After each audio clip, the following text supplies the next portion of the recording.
Hi అండి, ఎలా ఉన్నారు? అందరూ బాగున్నారా? ముందుగా తెలుగు వారందరికీ నా నమస్కారం. అదే కదండి మన సంస్కారం.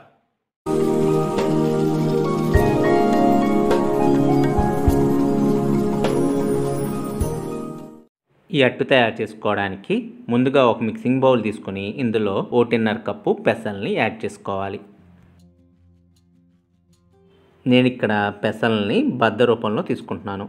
మీరు కుదిరితే బద్దైనా తీసుకోవచ్చు, లేదంటే ఫుల్ పెసలనైనా తీసుకోవచ్చు.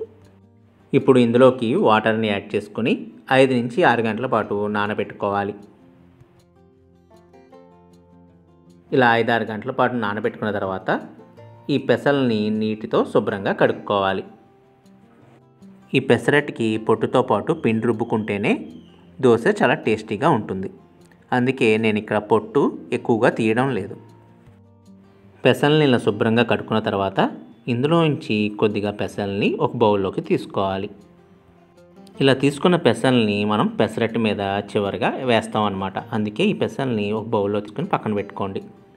ఇప్పుడు మిగిలిన పెసల్ని నీళ్ళు లేకుండా ఒక మిక్సీ జార్లోకి యాడ్ చేసుకోవాలి. ఇప్పుడు ఇందులోకి కొద్దిగా అల్లం, అలాగే 2 నుంచి 3 పచ్చిమిరపకాయలని యాడ్ చేసుకోవాలి. రుచికి సరిపడినంత ఉప్పు, చిటికెడు పసుపు కూడా యాడ్ చేసి కొద్దిగా వాటర్ యాడ్ చేసి మిక్సీ పట్టుకోవాలి. ఇలా మిక్సీ పట్టుకున్న పిండిని ఒక బౌల్లోకి తీసుకొని 2 గంటల పాటు పక్కన పెట్టుకోవాలి. ఇప్పుడు మనం ఒక కారపొడిని తయారు చేసుకుందాం. ఇందుకోసం స్టవ్ వెలిగించి ఒక ప్యాన్ తీసుకుని ఇందులో 3 టేబుల్ స్పూన్ల మినపప్పుని యాడ్ చేసుకోవాలి. వీటిని సన్నటి సెగ మీద దోరగా వేయించుకోవాలి. మినపప్పు వేగుతున్నప్పుడు ఇందులోకి 1 టేబుల్ స్పూన్ మిరియాలను కూడా వేసుకొని వేయించుకోవాలి. అలాగే 2 టేబుల్ స్పూన్ల జీలకర్రను కూడా యాడ్ చేసుకోవాలి. ఇప్పుడు ఇందులోకి 4 నుంచి 5 టేబుల్ స్పూన్ల ధనియాలను కూడా యాడ్ చేసుకొని ఫ్రై చేసుకోవాలి. చివరిగా 10 నుంచి 12 ఎండుమిరపకాయలను కూడా యాడ్ చేసుకొని ఫ్రై చేసుకోవాలి. ఈ మిశ్రమాన్ని 5 నుంచి 10 నిమిషాల పాటు చల్లారనిచ్చి ఒక మిక్సీ జార్లోకి యాడ్ చేసుకోవాలి.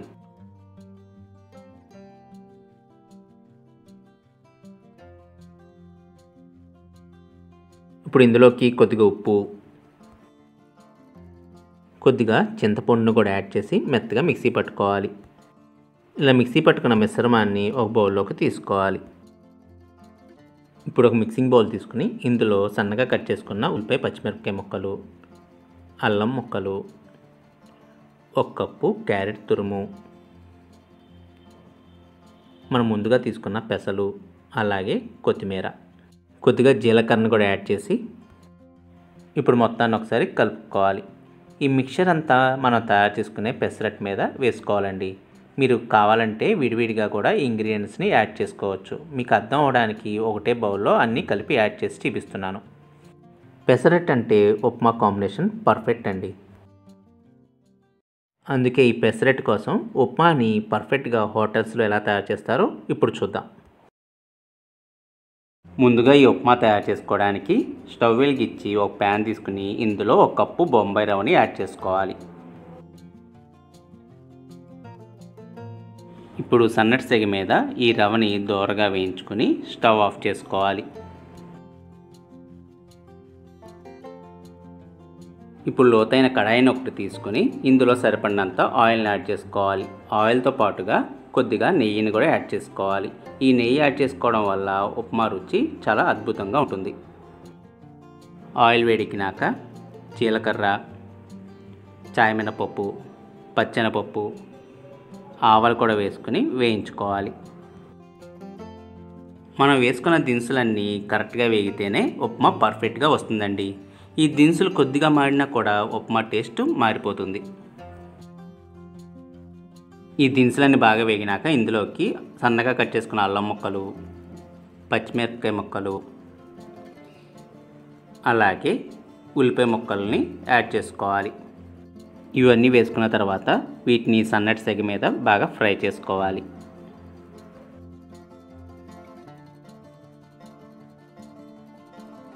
ఇప్పుడు ఇందులోకి 15 నుండి 20 దాకా పచ్చి జీడిపప్పులని యాడ్ చేసుకోవాలి. ఇక్కడ చాలామంది నేతిలో వేయించుకున్న జీడిపప్పుల్ని యాడ్ చేస్తారు, లేదా ఉప్మా అంతా అయిపోయిన తర్వాత పైన ఉప్మా మీద వేసుకుంటారు. ఒరిజినల్గా ఈ 2 పద్ధతి వల్ల మనకి జీడిపప్పు ఉప్మా ఫ్లేవర్ అనేది రాదండి. రవ్వతో పాటుగా ఎసర్లో ఈ జీడిపప్పు ఉడికితేనే ఒరిజినల్ జీడిపప్పు ఉప్మా ఫ్లేవర్ అనేది వస్తుంది. ఇప్పుడు ఇందులోకి సన్నగా కట్ చేసుకున్న క్యారెట్ ముక్కలు, అలాగే కరివేపాకును కూడా వేసుకుని ఫ్రై చేసుకోవాలి. ఇప్పుడు ఇందులోకి రుచికి సరిపడినంత ఉప్పు,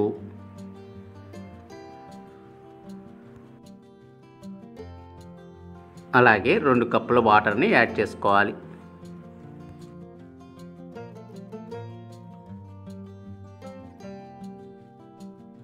వాటర్తో పాటుగా అరకప్పు పాలను కూడా యాడ్ చేసుకోవాలి. ఈ పాలు అనేది సీక్రెట్ ఇంగ్రీడియంట్ అండి. 5 స్టార్ హోటల్స్లో ఇలా పాలను కొద్దిగా యాడ్ చేస్తారు. ఇలా యాడ్ చేయడం వల్ల ఉప్మా తెల్లగా స్మూత్గా వస్తుంది, అలాగే టేస్ట్ కూడా చాలా బాగుంటుంది. ఇప్పుడు ఇందులోకి చిటికెడు పంచదారని యాడ్ చేసుకోవాలి. ఇది కూడా మనకి ఒక సీక్రెట్ ఇంగ్రీడియంట్ అండి. ఇది వేసుకోవడం వల్ల ఫ్లేవర్ అనేది ఎన్హాన్స్ అవుతుంది. ఇవన్నీ బాగా మరుగుతుండగా మనం ముందుగా వేయించుకున్న 1 కప్పు బొంబాయి రవ్వని స్లోగా ఉండలు కట్టకుండా యాడ్ చేసుకోవాలి. అంటే 1 కప్పు బొంబాయి రవ్వకి 2 కప్పుల నీళ్లు, అరకప్పు పాలు అన్నమాట. ఇప్పుడు ఒక 5 నిమిషాల పాటు మూత పెట్టుకుని సన్నటి సెగ మీద కుక్ చేసుకోవాలి. 5 నిమిషాల తర్వాత మూత తీసుకుంటే జీడిపప్పు ఉప్మా రెడీ అయినట్లే. ఇలా అన్నీ రెడీ చేసుకున్న తర్వాత స్టవ్ వెలిగించి దోస ప్యాన్ తీసుకుని కొద్దిగా వాటర్ చల్లి ఇప్పుడు ప్యాన్కి సరిపడినంత చిట్టి చిట్టి పెసరట్లని వేసుకోవాలి. వీటిని కొంచెం మందంగానే వేసుకోవాలండి. నేను ఇక్కడ 2 పెసరట్లని ఒకటేసారి వేస్తున్నాను.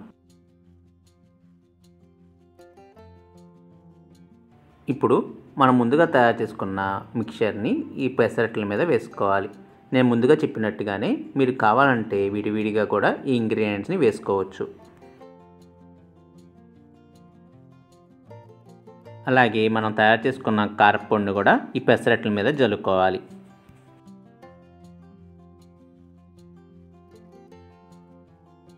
ఇప్పుడు కొద్దిగా ఆయిల్ యాడ్ చేసుకుని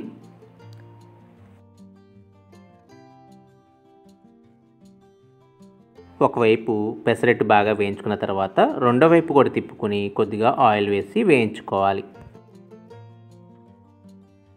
ఇప్పుడు రెండో వైపు కూడా ఆయిల్ యాడ్ చేసుకుని రెండో వైపు కూడా పెసరట్టు బాగా వేగిన తర్వాత పెనం మించి తీసేసుకుని ఒక ప్లేట్లోకి సర్వ్ చేసుకోవాలి. అంతేనండి, కాకినాడ స్పెషల్ చిట్టి పెసరట్టు రెడీనట్లే. ఈ చిట్టి పెసరట్టు ఉప్మాతో పాటుగా కొబ్బరి చట్నీ, అల్లం చట్నీ చాలా మంచి కాంబినేషన్ అండి. ఒక్కసారి తింటే చాలు మళ్ళీ మళ్ళీ తింటారు. కొబ్బరి చట్నీ, అల్లం చట్నీ హోటల్స్లో, రెస్టారెంట్స్లో ఎలా తయారు చేస్తారో పూర్తి రెసిపీ ఈ వీడియో లింక్ డిస్క్రిప్షన్లో ఇస్తున్నాను. Please visit. మరి చూశారు కదా కాకినాడ స్పెషల్ చిట్టి పెసరట్లని ఇంట్లో ఎలా తయారు చేసుకోవాలో. మీరు కూడా ట్రై చేసి మీ వాల్యుబుల్ ఫీడ్బ్యాక్స్ని నాకు కామెంట్స్ రూపంలో తెలపండి. అలాగే వీడియో నచ్చినట్టయితే లైక్, షేర్ మరియు సబ్స్క్రైబ్ కూడా చేసుకోండి.